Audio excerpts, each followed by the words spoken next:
Hello friends, welcome to my channel. मैं हूं अमन। आज की वीडियो में हम बात करेंगे आईबीपीएस एसओ रिक्रूटमेंट 2024 के नोटिफिकेशन के बारे में। तो देखिए, institute of banking personal selection के द्वारा स्पेशलिस्ट ऑफिसर की वैकेंसीज निकाली गई हैं। देखिए, अभी कल ही मैंने वीडियो डाली है जिसमें कि प्रोबेशनरी ऑफिसर की पोस्टें थी, तो वो तो बहुत बड़े नंबर में थी। अब गुड न्यूज ये है कि स्पेशलिस्ट ऑफिसर के लिए भी जो वैकेंसीज है ना, ये अच्छी हैं। 896 रहेंगी, 896, ठीक है। और अप्लाई करने की लास्ट डेट है 21 अगस्त 2024।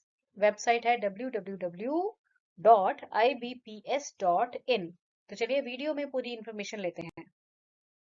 वीडियो शुरू करने से पहले अगर आप इस चैनल पर नए हैं तो चैनल को सब्सक्राइब जरूर कीजिए, क्योंकि जितनी भी वेरीफाइड गवर्नमेंट जॉब्स निकलती हैं उनकी नोटिफिकेशन इस चैनल पे रेगुलरली डाली जाती है। चलिए वापस आ जाइए।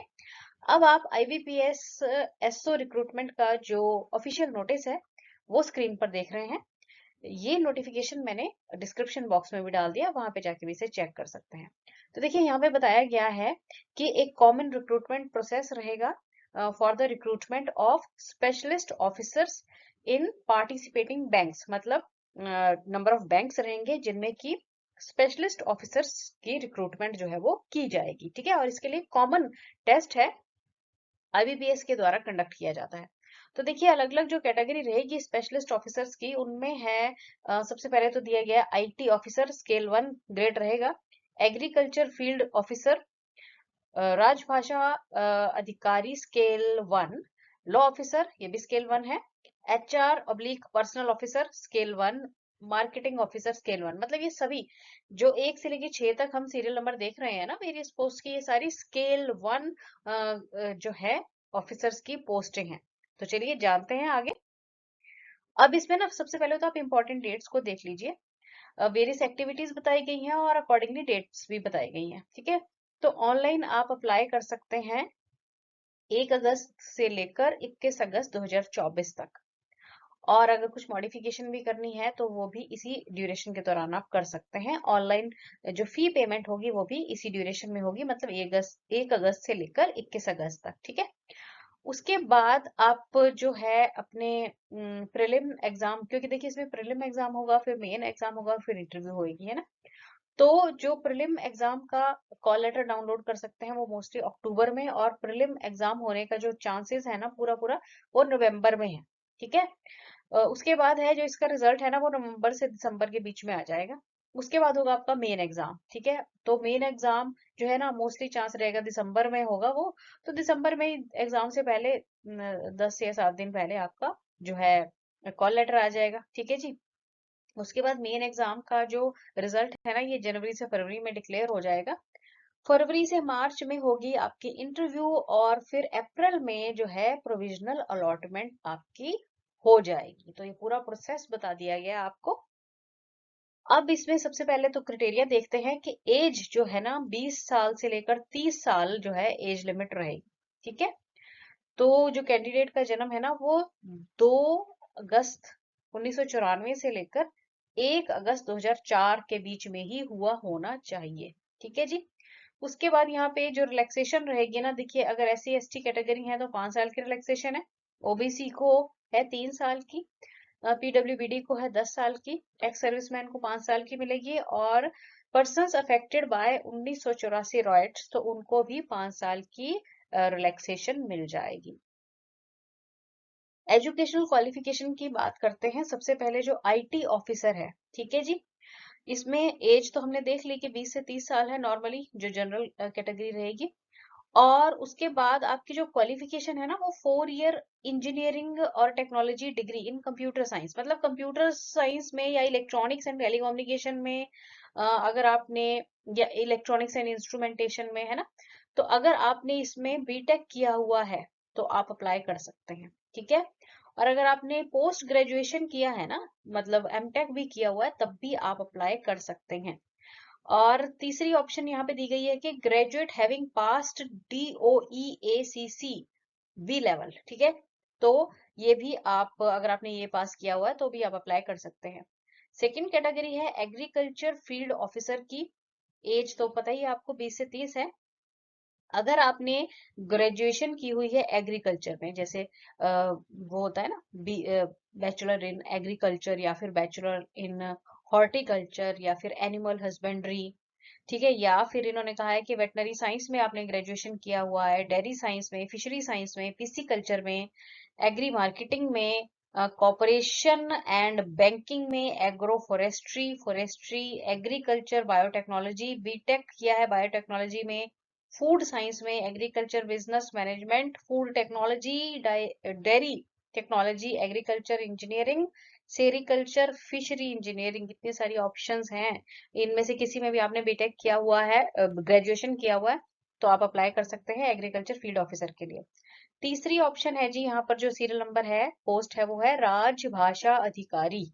ठीक है, तो इसमें आपकी पोस्ट ग्रेजुएशन होनी चाहिए हिंदी में, और साथ ही साथ ग्रेजुएशन लेवल तक आपने इंग्लिश भी पढ़ी हुई होनी चाहिए। मतलब आपके एमए तो हो हिंदी में, पर जो आपने बीए किया है ना, तो उसमें इंग्लिश आपका एक सब्जेक्ट होना चाहिए है। ठीक है, या फिर दूसरी इसमें ऑप्शन दी गई है कि अगर आपने पोस्ट ग्रेजुएट किया हुआ है संस्कृत में, ठीक है, और पर साथ में जब आपने बीए किया है, तो आपके पास इंग्लिश और हिंदी सब्जेक्ट होने चाहिए ग्रेजुएशन में। ठीक है, तो ये रहेगी राजभाषा अधिकारी के लिए क्वालिफिकेशन। नेक्स्ट है जी आपका, इधर दिया गया है लॉ ऑफिसर की पोस्ट। ठीक है, तो लॉ ऑफिसर के लिए बीए एलएलबी होनी चाहिए आपके, मतलब एलएलबी की डिग्री होनी चाहिए आपके पास, और साथ ही साथ आप जो है एडवोकेट होने चाहिए विद बार काउंसिल, मतलब बार काउंसिल में आपकी एनरोलमेंट होनी चाहिए। ठीक है, उसके बाद है एचआर और पर्सनल ऑफिसर। तो इसमें देखिए क्या चाहिए आपको, graduate and 2 year full time post graduate degree, और 2 year full time post graduate diploma in personal management और इंडस्ट्रियल रिलेशन और एचआरडी, सोशल वर्क और लेबर लॉ। ठीक है जी, तो इसमें अगर ये सब आपने किया हुआ है, तो आप अपना जो है पर्सनल ऑफिसर या एचआर के लिए अप्लाई कर सकते हैं। देन मार्केटिंग ऑफिसर है, इसमें देखिए आपके पास होनी चाहिए 2 year full time MMS marketing का डिग्री है कोई ये, और 2 ईयर्स फुल टाइम होना चाहिए, या तो एमबीए हो मार्केटिंग में, ठीक है, या फिर पीजीडीबीए हो, पीजीडीबीएम हो, पीजीपीएम हो, पीजीडीएम हो, विद स्पेशलाइजेशन इन मार्केटिंग। तो ये रहेगी एजुकेशनल क्वालिफिकेशन वेरियस पोस्ट्स के लिए। उसके बाद जी जैसे हमने पीओ में भी किया था ये, कि ना जब आप बैंक्स के पोस्ट के लिए अप्लाई करते हैं ना, तो क्रेडिट हिस्ट्री आपकी क्लियर होनी चाहिए, हेल्दी क्रेडिट हिस्ट्री होनी चाहिए। मतलब ऐसा नहीं है कि बैंकों से लोन लिया हुआ और वापस नहीं किया। ठीक है, तो ये ध्यान रखना है आपने। दूसरा है एप्लीकेशन फी। तो SC ST PWBD कैंडिडेट्स के लिए तो जो एप्लीकेशन फी है वो है 175 रुपए। ठीक है, और बाकी जो जितनी भी कैटेगरीज हैं उनको देनी पड़ेगी 850 रुपए फी, और ये सारी फी ऑनलाइन पेमेंट होगी जब आप अप्लाई करोगे उस पे, है ना, जब एप्लीकेशन अप्लाई करोगे तभी फीस साथ में दे देना ये।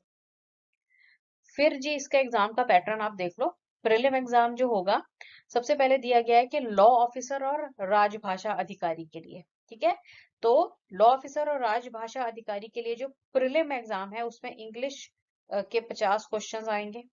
ठीक है, 25 नंबर के होंगे। रीजनिंग के 50 क्वेश्चन आएंगे, और 50 नंबर के ही होंगे ये। ठीक है, general awareness with reference to banking industry की के बारे में जनरल अवेयरनेस के क्वेश्चंस आएंगे। ये भी 50 क्वेश्चंस है, 50 नंबर के हैं। तो टोटल इस प्रकार आपके क्वेश्चंस हैं 150 और नंबर हैं 125। ठीक है, और 2 घंटे का ये आपका टेस्ट रहेगा। कौन सा, प्रीलिम, किसके लिए, लॉ ऑफिसर और राजभाषा अधिकारी के लिए।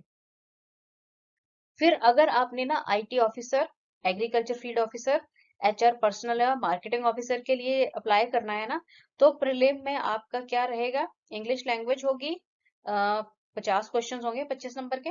रीजनिंग आएगा, ठीक है, ये भी 50 क्वेश्चन है, पर ये 50 नंबर के ही हैं।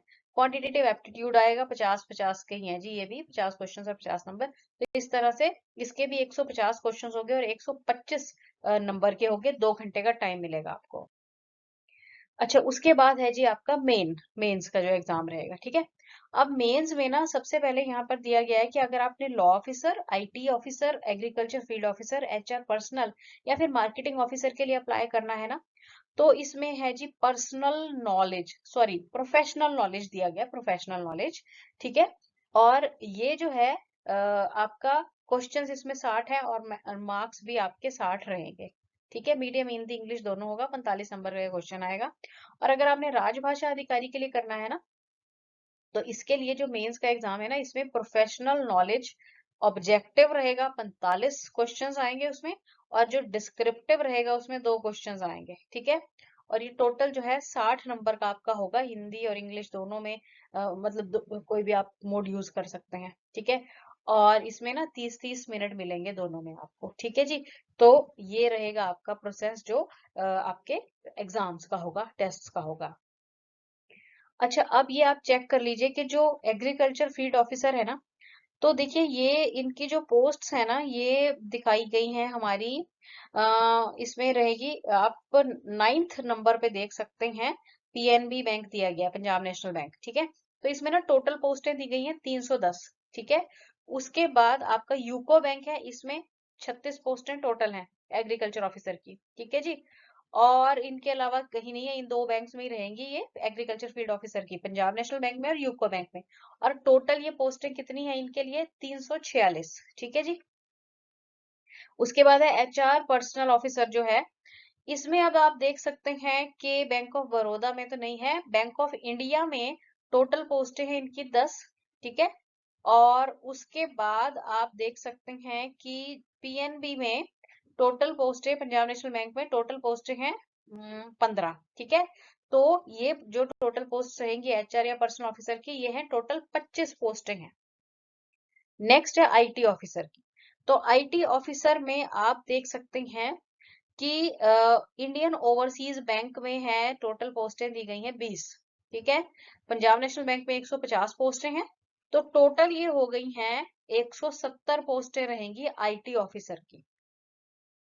फिर है लॉ ऑफिसर की। तो देखिए बैंक ऑफ इंडिया में 5 पोस्टें हैं, कैनरा बैंक में भी 5 हैं, इंडियन ओवरसीज में 15 है, और पंजाब नेशनल बैंक में सबसे ज्यादा 100 पोस्टें हैं। तो इस तरह टोटल जो हो गई ना, ये 125 पोस्ट रहेंगी लॉ ऑफिसर के लिए। मार्केटिंग ऑफिसर के लिए जो पोस्टिंग है जी, ये आप देख सकते हैं कि इंडियन ओवरसीज बैंक में 5 है, पंजाब नेशनल बैंक में 200 है, तो टोटल 205 हो गई। देखिए पंजाब नेशनल बैंक में ना सबसे ज्यादा पोस्टें आ रही हैं ये सारी स्पेशलिस्ट ऑफिसर की।